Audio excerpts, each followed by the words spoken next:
ঘরে ছিল একখান মাছের মাথা, কার পাতে দিমু সেইটা নিয়ে আমার মাথায় হইলো বড় চিন্তা।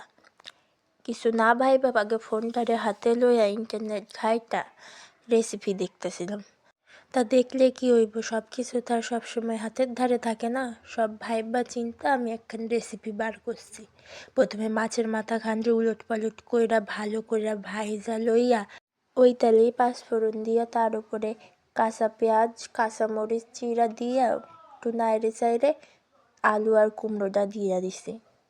তারপরে একটু কষাইয়া নুন হলুদ দিয়া ভালো মতন নাড়াই চাড়াই লইতে হইব। তারপরে কিছু সময়ের জন্য ঢাকা দিয়ে রাখে দিতে হইবে।